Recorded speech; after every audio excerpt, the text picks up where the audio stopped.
अस्सलाम वालेकुम, कैसे हैं आप? सब ठीक ठाक हैं।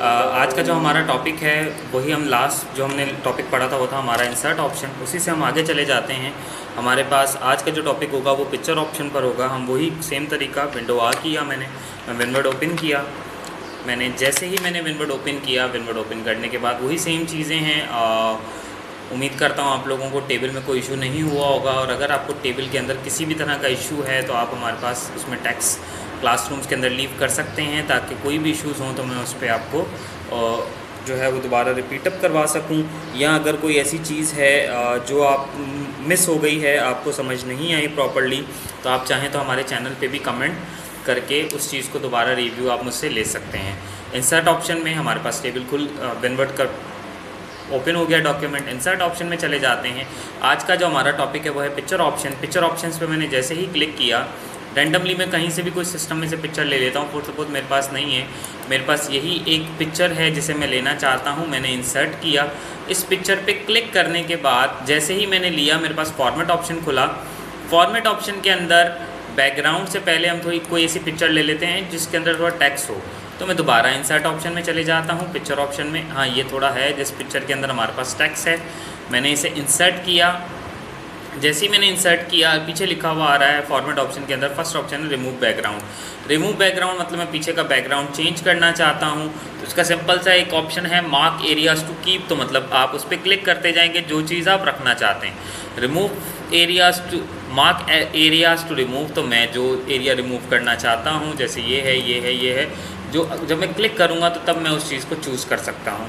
नहीं करना चाहता तो ख़त्म कर दूंगा। Discard all changes, keep changes, मतलब वही सिंपल चीज़ है, ये आप लोगों को भी पता है। डिस्कार्ड मतलब ख़त्म करना, कीप चेंजेस मतलब उस चेंजेस को रखना। मैंने डिस्कार्ड कर दिया, मैं दोबारा अपनी ओरिजिनल शेप में आ गया। ओरिजिनल शेप में आने के बाद मेरे पास नेक्स्ट ऑप्शन है यहाँ करेक्शन का।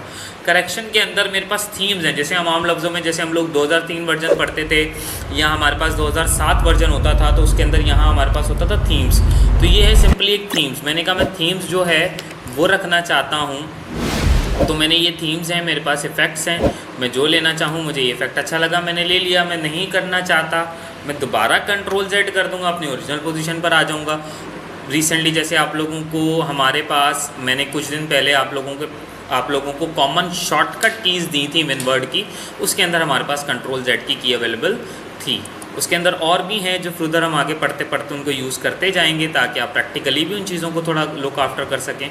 आगे हैं कलर्स। कलर्स के अंदर मेरे पास मैं जो कलर लेना चाहूँ, मुझे इस कलर में चाहिए, मेरे पास इस कलर में आ जाएगा। आर्टिस्ट इफेक्ट मतलब बने बनाए इफेक्ट्स आएंगे, मुझे जिस तरह का चाहिए मैं लेना चाहूँ ले सकता हूँ। मैंने कहा नहीं ये मुझे सही नहीं लग रहा। कॉम्प्रेस पिक्चर मतलब ये एरोस पे क्लिक करूँगा, मैं अपने साइज़ पिक्चर का साइज़ कम कर सकता हूँ। चेंज पिक्चर तब्दील करना, रीसेट पिक्चर जैसी थी वैसी हो जाए। पिक्चर स्टाइल्स के अंदर काम क्या है, ये फ्रेम्स लेना चाहता हूँ मैं, तो मेरे पास ये फ्रेम्स हैं। मैं यहाँ डॉट पे क्लिक करूँगा, क्लिक करने के बाद मैं जितने भी फ्रेम्स हैं वो लेना चाहता हूँ, तो मैं ये फ्रेम लेना चाहता हूँ। मैंने कहा ये वाइट बॉर्डर आ रहा है, मैं इस बॉर्डर को कलर देना चाहता हूँ। तो पिक्चर इफेक्ट्स के ऊपर हमारे पास एक ऑप्शन आ रहा है पिक्चर बॉर्डर। पिक्चर बॉर्डर पे मैंने जैसे ही क्लिक किया, मेरे पास ये आ जाएंगे। मैं ये बॉर्डर लेना चाहता हूँ, मैंने कहा इसके अंदर चेंज करना है। विथ के अंदर जाके मैं विथ्स भी चेंज कर सकता हूँ, डैशेस के अंदर चाहूँ तो डैशेस के अंदर भी रख सकता हूँ, पर इसके लिए मुझे एक शेप ऐसी लेनी होगी जिसकी आउटलाइन ना हो। तो मैंने ये क्लिक किया, मैंने कहा अब मैं इसकी बॉर्डर्स देना चाहता हूँ, विथ देना चाहता हूँ, तो मैं अब जाके विथ दे सकता हूँ। जैसा कि आप देख सकते हैं स्क्रीन के ऊपर विथ्स आ गई। अब मैंने कहा ये इसी विथ को मैं डैशेस में रखना चाहता हूँ, तो मैं डैशेस में भी रख दूँगा। मैंने कहा मैं नहीं करना चाहता, वही सेम तरीके का मैंने जैसे पहले आपको बताया, कंट्रोल Z कर दूंगा, अपनी ओरिजिनल पोजीशन पर आ जाऊंगा। पिक्चर इफेक्ट, पिक्चर वही है। शैडो देना चाहता हूँ, शैडो भी दे सकता हूँ। रिफ्लेक्शन देनी है, जैसे हम अक्स देखते हैं पिक्चर का, तो मेरे पास ये अक्स शो हो रहा है आपके पास। पिक्चर लेआउट मतलब पिक्चर को मैं इस तरह रखना चाहूँ, इस तरह रखना चाहूँ, टेक्स्ट के साथ इस तरह रखना चाहूँ, जैसे मैं लेना चाहूँ ले सकता हूँ। फॉर सपोज मैं इफेक्ट्स ख़त्म करना चाहता हूँ, मैं नहीं चाहता, वही सेम तरीका कंट्रोल Z, सबसे शॉर्टेस्ट वे। मैंने कंट्रोल Z किया, मैं दोबारा अपनी ओरिजिनल पोजीशन पर आ जाऊँगा। मैंने कहा इस पिक्चर को पोजीशन से पहले रैप टेक्स्ट का काम क्या है। फॉर सपोज मैं पिक्चर को यहाँ रखना चाहता हूँ, ऊपर कुछ टेक्स्ट लिखना चाहता हूँ, तो उसके लिए मैं ये प्लस का सिंबल जो मेरे पास आ रहा है, मैं क्लिक करके मूव कर भी रहा हूँ तो वो नहीं हो रहा। वो तब तक नहीं होगा जब तक मैं रैप टेक्स्ट में जाके उसे थ्रो नहीं करूँगा। थ्रो करने के बाद मैं उठा के जहाँ लेके जाना चाहूँ लेकर जा सकता हूँ। यहाँ क्लिक करना है, यहाँ छोड़ना है, यहाँ छोड़ना है। क्लिक का बटन आपने छोड़ना नहीं है, जहाँ आप रखना चाहते हैं उस पोजीशन पे जाके क्लिक का बटन छोड़ देंगे।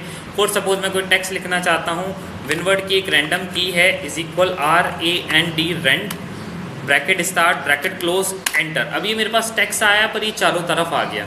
मैं चाह रहा हूँ शेप पीछे चले जाए या पिक्चर पीछे चले जाए, टेक्स्ट ऊपर आ जाए। तो उसके लिए मेरा सिंपल तरीका, फॉर्मेट ऑप्शन में जाने के बाद मैं दोबारा वही व्रैप टेक्स्ट में जाऊंगा। व्रैप टेक्स्ट में जाने के बाद दो ऑप्शंस आ रहे हैं, बिहाइंड टेक्स्ट मतलब लफ्ज़ों के पीछे, और अगर मैं इसी पिक्चर को सामने लाना चाहता हूँ तो मेरे पास यहाँ आ जाएगा in front of text. In front of text में आने के बाद मैंने कहा मैं इस शेप को कम करना चाहता हूँ, कम कर दिया। जैसे हम लोग देखते हैं पिक्चर्स मोस्टली बैनर्स लगे होते हैं, चीज़ें लगी होती हैं, कोई टेक्स्ट लिखा होता है। सिंपल सी एक चीज़ है, हम रोड्स पे जा रहे होते हैं तो ब्रोशर्स या किसी का पम्फलेट देखते हैं या कोई गुमशुदगी के लेटर्स वगैरह पेपर्स लगे हुए होते हैं A4 साइज़ के अंदर प्रिंट होके कि ये बच्चा है गुम हो गया, तो उसकी तस्वीर लगी हुई होती है। तो पोजीशन ऑप्शन पे मैंने क्लिक किया। मैं चाहूँ तो टेक्स्ट इस तरफ रखना चाहूँ, शेप इस तरफ रखना चाहूँ, इस तरफ रखना चाहूँ, टेक्स्ट खुद ब खुद एडजस्ट हो जाएगा, मुझे सिर्फ शेप्स रखनी है। मैंने कहा ये करने के बाद वही सेम तरीका, bring to front, send to backward, वही मैं यहाँ से भी यूज़ कर सकता हूँ, यहाँ से बिहाइंड टेक्स्ट और इन फ्रंट ऑफ टेक्स्ट भी कर सकता हूँ। अलाइनमेंट वही है मेरे पास, लेफ्ट राइट सेंटर जो मैंने आपको स्टार्टिंग में बताया था। सेलेक्ट पैनल वही मैं मूव करना चाहता हूँ, कोई मसला नहीं, मैं पिक्चर को उठा के यहाँ से यहाँ भी मूव कर लूँ तो कोई इतना बड़ा मसला नहीं है। अब एक इसके अंदर लास्ट ऑप्शन है क्रॉप। क्रॉप के अंदर मैं चाह रहा हूँ मैं सिर्फ टेक्स्ट लेना चाहता हूँ, तो क्रॉप ऑप्शन पे क्लिक किया। जैसे हम अपने साथ पिक्चर में कोई खड़ा हुआ होता है उसे काट देते हैं तो क्रॉप ऑप्शन होता है। मैंने कहा यहाँ से जाकर जो मोबाइल यूज़र्स हैं और सभी हैं, बल्कि सबको क्रॉप ऑप्शन का मतलब बहुत अच्छे से पता होगा। तो मैंने यहाँ क्लिक किया, एंटर किया, तो मेरे पास सिर्फ ये शेप रह जाएगी। अब मैं इस शेप को कम करना चाहता हूँ, उसी टेक्स्ट में रखना चाहता हूँ, रख सकता हूँ। ये मेरा सारा काम था इंसर्ट ऑप्शन में पिक्चर्स का। अब पिक्चर के आगे है ऑनलाइन पिक्चर्स। वही ज़ाहिरी बात है, आपके पास नेट अवेलेबल है तो आप ऑनलाइन जाकर पर्सनल ड्राइव से या बिग इमेज से अपनी पिक्चर उठाकर सर्च कर लगा सकते हैं। सेकंड तरीका, अब थोड़ा सा इसी के अंदर हम चले जाते हैं। मैंने कहा थोड़ा सा टेक्स्ट में नीचे कर दूँ क्योंकि अब मैं ऊपर एक हेडिंग देना चाहता हूँ। मैं देना चाहता हूँ पैराग्राफ, यहाँ मैं लिखना चाहता हूँ स्पीच, या मैं कोई लिखना चाहता हूँ कि कोई स्टोरी है तो मैं हेडिंग देना चाहता हूँ, या पार्ट्स ऑफ स्पीच देना चाहता हूँ, या पैराग्राफ देना चाहता हूँ। तो आगे है शेप। शेप्स ऑप्शन के अंदर मेरे पास बेशुमार शेप्स हैं। मैं जो लेना चाहूँ मैं सिर्फ डायरेक्ट क्लिक करके इस तरह मैंने यहाँ क्लिक किया, मैं क्लिक करके कहीं भी जहाँ आप रखना चाहते हैं। एक तरीका ये है। दूसरा तरीका मैंने कहा क्लिक करके जितना लंबा जितनी लेंथ निकालना चाहता हूँ शेप की मैं उतना, तो क्लिक करके मैं जितना माउस ड्रैग करूँगा बैक हैंड पर तो उतना मेरा शेप बढ़ जाएगी। यहाँ इसे क्लिक करने के बाद मेरे पास इसी शेप के अंदर दो ऑप्शंस आ रहे हैं। सबसे पहला है मेरे पास एक येलो बटन आ रहा है और एक ये हमारे पास रोटेट शेप आ रही है। रोटेट शेप का क्लिक काम क्या होता है, यहाँ मैं लेकर गया, क्लिक का बटन दबाया, अब मैं इसको मूव करना चाहता हूँ तो जिस तरह माउस मूव करूँगा ये उस तरह हो जाएगी। क्लिक का बटन नहीं छोड़ना आपने। और ये येलो बटन जो है ये हमारे पास एजेस कम करने के लिए, क्लिक का बटन दबाया, मैं शेप्स की एजेस कम करना चाहता हूँ, ज़्यादा करना चाहता हूँ, बिल्कुल स्ट्रेट करना चाहता हूँ, वो मुझ पर डिपेंड करता है। मैंने कहा शेप मैंने ले ली, मैं थोड़ा सा ऊपर क्लिक करके हल्का सा माउस मूव किया। मैंने कहा इसके अंदर टेक्स्ट लिखना चाहता हूँ तो एक तरीका लेफ्ट क्लिक, आप इसके अंदर भी टेक्स्ट लिख सकते हैं टेक्स्ट में जाकर। मैंने कहा नहीं ये नहीं करना चाहता, इसके अंदर फॉर्मेट ऑप्शन है। फॉर्मेट ऑप्शन के अंदर वही शेप्स चेंज करनी है, edit shape, draw text box. मैंने कहा शेप आउटलाइन देनी है, शेप फिल, दो कलर एक कलर देना चाहता हूँ, दो कलर मिला के देना चाहता हूँ। तो ग्रेडियंट के अंदर मेरे पास मैं मोर ग्रेडियंट में चले जाऊँगा। मैं जो दो कलर मिलाकर देना चाहता हूँ, ग्रेडियंट फिल रखना चाहता हूँ, पिक्चर पैटर्न रखना चाहता हूँ, कोई भी चीज़ जो मैं लेना चाहूँ, मैं ये टेक्सचर रखना चाहता हूँ तो मैं रख सकता हूँ। मैंने कहा मैं ये नहीं करना चाहता, मैं सिर्फ एक प्लेन कलर लेना चाह रहा हूँ तो मैंने एक प्लेन कलर लिया। शेप आउटलाइन में ब्लैक रखना चाहता हूँ तो मैंने शेप आउटलाइन ब्लैक रखी। यहाँ से जाकर मैंने कहा इसकी थोड़ी विड्थ जो है वो शेप आउटलाइन में जाकर डैशेज़ में मैं इस तरह कर सकता हूँ। शेप इफेक्ट मैंने कहा शेडो आए, शेडो लाना चाहता हूँ, ठीक है, डाउन एंड पे शेडो आ गया। मैंने कहा नहीं लाना चाहता, रिफ्लेक्शन लाना चाहता हूँ तो इस तरह रिफ्लेक्शन भी आ सकती है, वही सेम काम पिक्चर्स वाला। ग्लो करना चाहता हूँ तो मैं जिस तरह टेक्स्ट को ग्लो करना चाहूँ कर सकता हूँ। कलर चेंज करना है, मोर ग्लो में जाके कलर चेंज कर सकता हूँ। उसके बाद मेरे पास आगे चीज़ है टेक्स्ट फिल। अगर टेक्स्ट लिखा हुआ होगा तो उसी के हिसाब से है। फॉर सपोज़ मैं इसके अंदर कोई टेक्स्ट रख लेता हूँ। टेक्स्ट हम रखेंगे शेप्स लेने के बाद वर्ड आर्ट से। वर्ड आर्ट में जाने के बाद बेशुमार डिज़ाइन है, मुझे ये डिज़ाइन अच्छा लगा, मैंने लिया। मैंने कहा इस टेक्स्ट को उठाकर क्लिक करके हल्का सा मूव करूँगा। मैंने कहा यहाँ मैं लिखना चाहता हूँ यूथ एजुकेशन सपोर्ट सिस्टम, या यस लिखना चाहता हूँ तो मैंने कैपिटल टेक्स्ट के अंदर लिखा यस। या मैं लिखना चाहता हूँ यूथ, मैंने यूथ लिखा, यूथ एजुकेशन सपोर्ट सिस्टम। मैंने कहा ये टेक्स्ट कम करना चाहता हूँ। टेक्स्ट कम करने के बाद फॉर सपोज़ मैंने कहा इसी टेक्स्ट को मैं शॉर्ट करना चाहता हूँ तो होम ऑप्शन में जाने के बाद मैं इस टेक्स्ट को जितना कम करना चाहूँ अपने हिसाब से रख सकता हूँ। रखने के बाद मैं इस टेक्स्ट को उठाकर यहाँ लेकर आ रहा हूँ। यहाँ लाने के बाद मेरे पास मैं इसी टेक्स्ट को बोल्ड करना चाहता हूँ, सेलेक्ट कर यहाँ से जाके बोल्ड कर सकता हूँ। बोल्ड करने के बाद फॉन्ट में टेक्स्ट फिल में कलर चेंज करने हैं, मैं यहाँ से जाके जो कलर चेंज करना चाहूँ अपने हिसाब से कलर चेंज कर सकता हूँ। मैंने कहा टेक्स्ट आउटलाइन रखना चाहता हूँ, यहाँ से जाके मैं टेक्स्ट आउटलाइन भी रख सकता हूँ। वही सेम पैटर्न जो मैंने पहले मैं वाइट में रखना चाहूँ तो मैं वाइट में भी विथ रख सकता हूँ, विथ डैशेस सेम चीज़ है। मैंने कहा ये करने के बाद मैं इस टेक्स्ट को बढ़ाना चाहता हूँ, थोड़ा सा स्पेस ऊपर लेके जाना चाहता हूँ, अपने हिसाब से लेके जा सकता हूँ। जहाँ मूव करना चाहूँ कंट्रोल सेलेक्शन की होगी तो control and up down arrow से भी आप इसको मूव कर सकते हैं जहाँ आप इस चीज़ को रखना चाहें। उसके बाद मैंने कहा ये मेरे पास यहाँ शेप आ गई, यूथ एजुकेशन सपोर्ट सिस्टम लिखा हुआ आ गया मेरे पास। मैंने कहा अब जब मैं इसको मूव कर रहा हूँ ना तो ये टेक्स्ट मूव नहीं हो रहा, सिर्फ शेप मूव हो रही। मैं चाह रहा हूँ दोनों एक साथ मूव हों, तो मैंने सिर्फ सिंपली क्या करना है, इसे उठा के मैंने यहाँ रखा। रखने के बाद एक शेप आपने सेलेक्ट की हुई है तो कंट्रोल का बटन आप दबा के रखेंगे, उसके अंदर जो भी टेक्स्ट आपने लिखा हुआ है या कोई भी चीज़ है। मैंने ये शेप सेलेक्ट की, शेप सेलेक्ट करने के बाद मैंने कंट्रोल का बटन दबाया। यहाँ पहले मैंने शेप सेलेक्ट की, फिर टेक्स्ट सेलेक्ट किया, मैं शेप सेलेक्ट करना चाहता हूँ तो मैंने जैसे ही टेक्स्ट सेलेक्ट किया उसके बाद कंट्रोल का बटन मैंने प्रेस किया और इस शेप पर जाकर जब ये एरो आ रहा होगा आप देख सकते हैं एरो के साथ एक शेप बनी हुई आ रही है, मैंने क्लिक किया। अब ये दोनों चीज़ें सेलेक्ट हो गई। सेलेक्ट होने के बाद कंट्रोल का बटन मैं छोड़ दूंगा, लेफ़्ट क्लिक करके या राइट क्लिक करके ग्रुपिंग ऑप्शन में जाके मैं ग्रुप करूँगा। राइट क्लिक करने के बाद ग्रुप ऑप्शन में जाके मेरे पास ग्रुप किया। अब ग्रुप करने के बाद मेरे पास चीज़ क्या हुई, मैं इसका टेक्स्ट एक साथ छोटा बड़ा जितना करना चाहूँ अपने हिसाब से कर सकता हूँ। मैंने कहा इसे मूव करना चाहता हूँ तो आसानी से दोनों चीज़ें एक साथ मूव हो रही हैं। ये हमारा काम था शेप्स का और वर्ड आर्ट का। आगे चले जाते हैं, स्मार्ट आर्ट का काम क्या है, वो भी इसी से रिलेटेड है, कोई इतना डिफ़िकल्ट चीज़ नहीं है। मैं एक न्यू पेज ले लेता हूँ, कंट्रोल एन मेरी शॉर्टकट की न्यू पेज लेने की। इंसर्ट ऑप्शन में गया, स्मार्ट आर्ट मैं बनाना चाहता हूँ पार्ट्स ऑफ स्पीच। तो पार्ट्स ऑफ स्पीच के अंदर हमारे पास टोटल 9 पार्ट्स ऑफ स्पीच होती हैं। तो मैं एक डायग्राम बनाना चाहता हूँ, जैसे हमारे पास केमिस्ट्री में डायग्राम्स होते हैं, साइकिल डायग्राम्स भी होते हैं, हायरार्की होती है, रिलेशनशिप्स होती हैं। मतलब हम जो भी कभी चार्ट इस पे काम करते हैं तो हमारे पास कॉमनली जो सिम्बॉलिक्स स्मार्ट आर्ट ग्राफ होता है वो सारा हम बनाते हैं स्मार्ट आर्ट पर। तो मैंने ऑल पे क्लिक किया, मुझे ये शेप अच्छी लगी, मैंने ओके किया। जैसे ही मैंने लिया मेरे पास डिज़ाइन ऑप्शन खुला।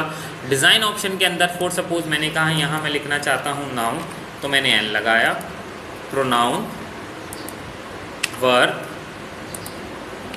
एडवर्ब, चले हम कंप्लीट लिख लेते हैं ताकि हमें समझने में आसानी हो। मैंने लिखा नाउन,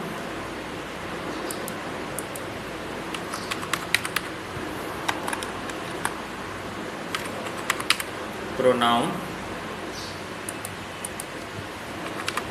वर्ब, एडवर्ब, एडजेक्टिव। अब हमारे पास सिर्फ इसके अंदर 1 2 3 4 5 शेप्स हैं। मुझे और लेनी है। डिज़ाइन ऑप्शन के अंदर मेरे पास है ऐड शेप। आफ्टर मतलब बाद में, बिफोर मतलब पहले मैंने कर लिया। 6 7 8 9 हो गई हमारे पास 9 शेप्स। एडजेक्टिव के बाद हमारे पास आ जाता है कंजक्शन, इंटरजेक्शन। कंजक्शन लिख लेते हैं हम, CONJUNCITION, कंजक्शन, इंटरजेक्शन,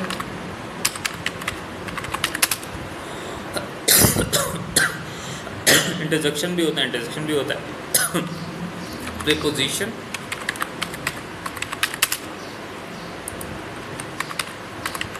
आर्टिकल।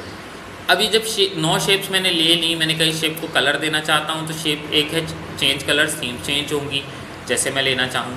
एक तरीका है, मैंने कहा ये शेप्स हैं, मैं टेक्स्ट जैसे रखना चाहूँ इस तरह रखना चाहूँ इस तरह हो जाएगा, जैसे अब सेलेक्टेड किया हुआ होगा आपके पास। मैंने कहा लेआउट में शेप चेंज करनी है, टेक्स्ट वही रहेगा, शेप चेंज हो जाएगी, मैं जिस तरह रखना चाहूँ ले सकता हूँ। मैंने कहा नहीं, ये मैं नहीं करना चाहता। फॉर्मेट ऑप्शन, मैं इंडिविजुअली शेप्स को कलर देना चाहता हूँ। शेप पे क्लिक किया है तो हम शेप फिल में जाएंगे। और अगर मैंने टेक्स्ट को सेलेक्ट किया है, फॉर सपोज मैंने कहा मैं इसे भी ये कलर दे देता हूँ, इस शेप को भी ये कलर दे देता हूँ। टेक्स्ट मतलब टेक्स्ट मुझे वाइट रखना है, मैंने कहा यहाँ से जाके वाइट के अलावा कोई ब्लैक करना चाहता हूँ तो वो मुझ पर डिपेंड करता है, मैं टेक्स्ट को सेलेक्ट करके ब्लैक कर सकता हूँ। बाकी इसके अंदर outline, shape effect, shape text outline, text effect, ये वही सेम चीज़ें हैं जो मैंने आपको प्रीवियसली टॉप पिक्चर्स के अंदर और शेप्स के अंदर से बताई हैं। रैप टेक्स्ट वही सेम काम है, थ्रो वाला। मैंने कहा इंसर्ट ऑप्शन में अब मैं इस शेप को मूव करना चाहता हूँ फॉर सपोज, तो वही सेम तरीके का टेक्स्ट रैपिंग में मैं जाऊँगा, यहाँ हम फॉर्मेट ऑप्शन में चले जाते हैं, टेक्स्ट रैपिंग थ्रो। अब मैं इस शेप को उठा के जहाँ लेके जाना चाहता हूँ, स्मार्ट आर्ट को उठा के लेके जा सकता हूँ। ऊपर एक शेप बना के पार्ट्स ऑफ स्पीच लिखना चाहता हूँ तो मैं ले सकता हूँ। मैंने कहा ये शेप ली, मैंने इस शेप को यहाँ इस तरह ड्रॉ किया। इसके अंदर मैं लिखना चाहता हूँ पार्ट्स ऑफ स्पीच। मैंने वर्ड आर्ट भी सिखाया था, दूसरा मैंने आपको कहा था ऐड टेक्स्ट भी आप कर सकते हैं। तो ऐड टेक्स्ट के अंदर मैंने लिखा पार्ट्स ऑफ स्पीच, सेलेक्ट किया text, control shift greater than से मैं अपने इस टेक्स्ट को बढ़ा सकता हूँ। सेलेक्ट करने के बाद सेम एक तरीका control plus shift plus greater than. Second तरीका होम ऑप्शन में जाने के बाद मैं यहाँ से अपने टेक्स्ट को जितना मज़ीद बढ़ाना चाहूँ बढ़ा सकता हूँ। मैंने कहा इस शेप को बोल्ड करना है, बोल्ड कर टेक्स्ट को बोल्ड कर सकता हूँ। मैंने कहा ये शेप आउटलाइन, तो वही सेम चीज़ मेरे पास टेक्स्ट लिखा हुआ आ गया पार्ट्स ऑफ स्पीच का। अभी मेरे पास पूरा एक डायग्रामिक प्रीव्यू हम लेना चाहते हैं तो कंट्रोल F2 शॉर्टकट की है, मैं प्रीव्यू ले सकता हूँ। बैक हैंड करूँगा, दोबारा पीछे आ जाऊँगा। इंसर्ट ऑप्शन में पिक्चर्स हो गई हमारे पास, online picture, shape, smart art, यहाँ तक कि हमने वर्ड आर्ट भी हमारे पास इसके अंदर हो गया। अब थोड़ा सा इसी के अंदर दो चीज़ें, थोड़ा सा आज हम हेडर और फुटर को भी कवर कर लेते हैं इसी के अंदर, ताकि हमें हेडर और फुटर का भी ओवरव्यू पता चल जाए कि आया हेडर और फुटर क्या है। चार्ट अब आप याद रखिएगा, चार्ट में लास्ट के अंदर कवर अप करूँगा। हाइपरलिंक्स और बुकमार्क अब इसके अंदर थोड़ी देर बाद इसको लुक आफ्टर करेंगे। बट अभी हमारे पास हम चले जाते हैं हेडर, फुटर और पेज नंबर पर। अब फॉर सपोज़ मैं एक पेज और न्यू ले लेता हूँ। मेरे पास जैसे ये पेज आया, मैंने मैक्सिमाइज़ किया। मैक्सिमाइज़ करने के बाद इज़ इक्वल RAND में एक पैराग्राफिक डेटा लिख रहा हूँ या पूरी एक बुकलेट बना रहा हूँ। मैंने कहा इसी टेक्स्ट को हम एज्यूम कर लेते हैं। मैंने सेलेक्ट करके control A select all, control C copy paste करना चाहता हूँ, कंट्रोल V पेस्ट। मेरे पास टेक्स्ट पेस्ट होता जाएगा। अभी आप देख सकते हैं कि 478 वर्ड्स का अभी तक हुआ है हमारे पास। मैंने टेक्स्ट पूरा कॉपी किया है। टेक्स्ट कॉपी करने के बाद अभी हमारे पास टोटल जो पेजेस पर काम आया वो है 24 पेजेस के बाद हेडर फुटर अब यूज़ होता है मोस्टली वर्किंग्स के अंदर। जब हम प्रोफेशनली काम कर रहे होते हैं, हेडर का काम होता है हेडिंग देना। मैंने कहा मैं एक ही पेज पर सेम हेडिंग्स लाना चाहता हूँ, तो यहाँ से मैं स्क्रॉलर अगर कम करता हूँ तो मेरे पेजेस छोटे हो जाएंगे। आप कंट्रोल और रोलर से भी कर सकते हैं। कंट्रोल पकड़ के रोल, आपके माउस के बीच में जो एक रोलर बटन होता है, मैक्सिमाइज़ बैक हैंड पे करेंगे, शॉर्ट हो जाएंगे। आगे लेके जाऊंगा रोलर को तो मैक्सिमाइज़ हो जाएंगे। मैंने कहा जो ऊपर पेजेस हैं सब पे सेम हेडिंग आए, तो मैंने यहाँ हेडर यूज़ किया। हेडर के अंदर मेरे पास बहुत सारे डिज़ाइन हैं। मुझे ये डिज़ाइन अमूमन अच्छा लगा, मैंने इस पर क्लिक किया। मैंने कहा थोड़ा सा मैक्सिमाइज़ कर देता हूँ। जहाँ डॉक्यूमेंट टाइटल है या हेडिंग देना चाहता हूँ, क्लिक करके मैं सिलेक्शन करूँगा। यहाँ मैं लिखूँगा यूथ एजुकेशन सपोर्ट सिस्टम। मैंने इस टेक्स्ट को सेलेक्ट किया, बड़ा करना चाहता हूँ, वही कंट्रोल शिफ्ट ग्रेटर देन मैंने जो आपको सिखाया था। बोल्ड करना है, यहाँ से जाके बोल्ड कर दिया। बोल्ड करने के बाद कलर देना है, मैं टेक्स्ट से कलर दे सकता हूँ। मैंने ब्लैक कलर देना था, मैंने ब्लैक कलर दे दिया। यहाँ डबल क्लिक किया, मेरे पास यूथ एजुकेशन सपोर्ट सिस्टम लाजमी नहीं सिर्फ इस एक पेज पर आया। मैं वही सेम करूँगा ताकि मेरी स्क्रीन पर पेजेस आए। देख सकते हैं आप, हर पेज पर मेरे पास हेडिंग सेम आ गई। जब हम बुक्स बना रहे होते हैं तो उस पर इस तरह का हम हेडर यूज़ कर रहे होते हैं। आगे जाकर मैंने कहा बुक्स के अंदर एक और चीज़ होती है, यहाँ नीचे ऑथर का नाम लिखा हुआ होता है और यहाँ लिखे होते हैं पेज नंबर्स। मैंने कहा मैं वो डिज़ाइन चाहता हूँ, तो वो हमारे पास आएंगे फुटर के अंदर। आप चाहे अपना खुद का एक डिज़ाइन बनाना चाहते हैं तो आप एडिट ऑप्शन से जाकर खुद का डिज़ाइन बना सकते हैं। मैंने कहा फुटर ऑप्शन में मुझे एक डिज़ाइन चाहिए जिसके अंदर मैं नीचे नाम दे सकूँ, तो मुझे ये पैटर्न अच्छा लगा, मैंने इस पर क्लिक किया। या ये पैटर्न अच्छा लगा, मैंने इसे मैक्सिमाइज़ किया। यहाँ जो ऑथर का नाम है फॉर सपोज लिखना चाहता हूँ, वो स्टूडेंट नहीं है, मैं उसे यहाँ लिखना चाहता हूँ कि जो काम किया वो किया यस ने। तो YESS टेक्स्ट को बोल्ड करना है या नहीं करना चाहता वो मुझ पर डिपेंड करता है। मैं इसी टेक्स्ट को बोल्ड करना चाहता हूँ और मैक्सिमाइज़ करना चाहता हूँ, तो वही सेम काम मैंने मैक्सिमाइज़ किया। बोल्ड करना है, बोल्ड कर दिया। डबल क्लिक किया, मैं अपने ओरिजिनल पेज पर वापसी आ जाऊंगा। आप देख सकते हैं कि मेरे पास यहाँ हर पेज के लास्ट पर मेरे पास यस पेज नंबर 2, 3, 4 हमारे पास आ रहा है। मैंने कहा एक तरीका तो ये था, हेडर और फुटर यूज़ कर ली। अब इस पेज नंबर का क्या काम है?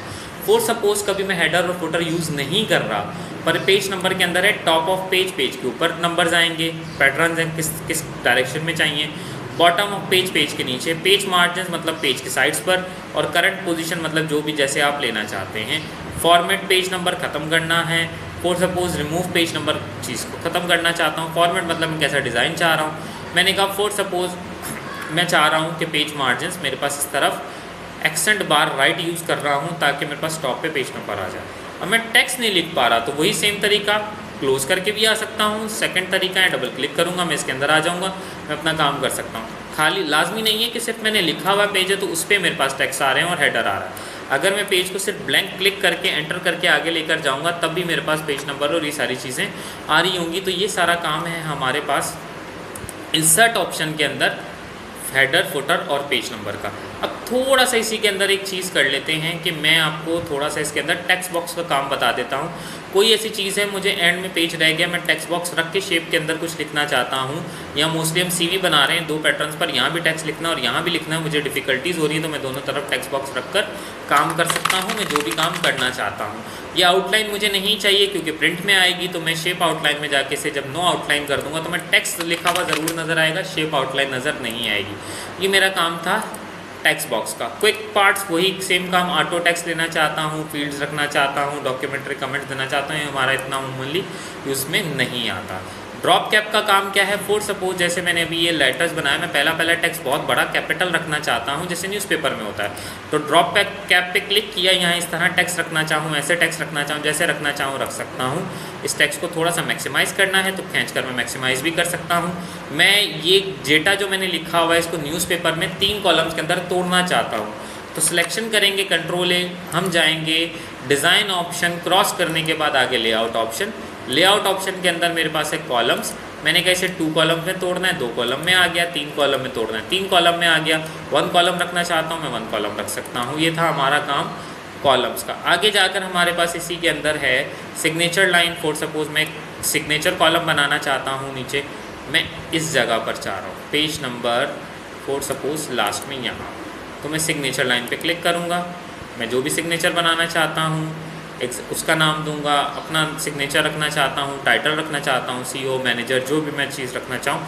फॉर सपोज हम रख लेते हैं, मैंने एक दिया यस, और यहाँ मैंने दिया फॉर सपोज मैं एक नाम लिख लेता हूँ सैम्यूल, यहाँ मैं लिख लेता हूँ मैनेजर। ओके किया मैंने तो मेरे पास खुद ब खुद एक टेक्स्ट बना हुआ फॉर सपोज आ जाएगा। जैसे ये आया मैं इसे मूव करना चाहता हूँ, वही सेम तरीका फॉर्मेट ऑप्शन थ्रो, इसके बिना आप इसे मूव नहीं कर सकते। ये मेरे पास राइट हैंड पर यहाँ आ गया। उसी के आगे है डेट और टाइम। हर काम करने के बाद डेट और टाइम हम लाजमी लिखते हैं। डेट एंड टाइम पे मैंने क्लिक किया, अगर तो आपके सिस्टम के अंदर डेट एंड टाइम प्रॉपर है तो याद रखिएगा यहाँ भी आपको डेट और टाइम बिल्कुल एक्यूरेट मिलेगी। टाइम रखना चाहता हूँ टाइम भी रख सकता हूँ। फॉर सपोज जो भी मैं टाइम रखना चाहता हूँ 13:28 जो एक्चुअल टाइम होगा, मैंने क्लिक किया, ओके किया, मेरे पास वो आ जाएगा। ऑब्जेक्टिव कोई पिक्चर लगाना चाहता हूँ, कोई सिस्टम में कहीं भी कोई पिक्चर हो, मैं बिट माई इमेज से जाकर ओके कर उस पिक्चर को यहाँ लेकर आ सकता हूँ। अब फॉर सपोज जैसे कि आप सब जानते हैं कि हमारे मैथ्स के जो पेपर बन रहे होते हैं वो भी हमारे पास इन विनवर्ड ही काम होता है। तो इक्वेशंस पर मैंने क्लिक किया, एक तरीका इस तरह की बनी इक्वेशंस आ गई। मैं बहुत सारी इक्वेशंस का पैटर्न देखना चाहता हूँ, डबल क्लिक करूँगा, जैसे ही लूँगा डिज़ाइन ऑप्शन खुला, ये सारा इक्वेशन पैटर्न है। फ्रैक्शनल, स्क्रिप्टेड, रेडिकल, इंटीग्रल, मैंने कहा रेडिकल में लेना चाहता हूँ, मैंने ये रखना चाहा। मैंने कहा यहाँ ऊपर टैक्स आ जाए 5 और यहाँ टैक्स आ जाए, क्लिक कर मैंने रखा 6, क्लिक किया शेप में, फिर 6। मैंने कहा इस टेक्स्ट को थोड़ा सा बढ़ाना चाहता हूँ ताकि एटलीस्ट पता चले, कंट्रोल शिफ्ट ग्रेटर देन, वही सेम तरीका। बाकी मैं अपना काम आम राइटिंग में पेपर करते हुए लिख सकता हूँ। मैंने कहा नहीं, ये नहीं करना चाहता, सिंबल लगाना चाहता हूँ जैसे केमिस्ट्री के अंदर होता है। तो सिंबल ऑप्शन पे मैंने क्लिक किया। बीटा का सिंबल हम नहीं बना सकते, बीटा का, गामा का, इन्फिनिटी का, जो सिंबल मैं रखना चाहूँ रख सकता हूँ। तो ये हमारे पास अमूमन थोड़ा सा काम था इंसर्ट ऑप्शन के अंदर जो हमने कवर अप कर लिया।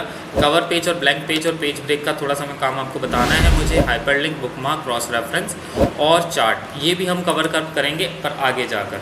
आज हमारे पास जो टॉपिक्स हमने कवर किए हैं वो ये सारे हैं जो आपके सामने स्क्रीन पर नज़र आ रहे हैं, जिसमें table, picture, online, shapes, smart art, उसके बाद हमने header, footer, comments, text, quick parts, word arts, drop cap, signature line, date time, objectives, equation और सिंबल्स। उम्मीद करता हूँ आपको जितना अभी तक मैंने समझाया है आप लोगों को समझ आया होगा। पर किसी भी तरह की क्यूरी आप लोगों को होती है, कोई भी ऐसी चीज़ जो आप समझ नहीं पाते, तो you can easy to text us, comment us और notify us so that we can solve your that problem. Thank you, ख्याल रखिएगा। अस्सलाम वालेकुम।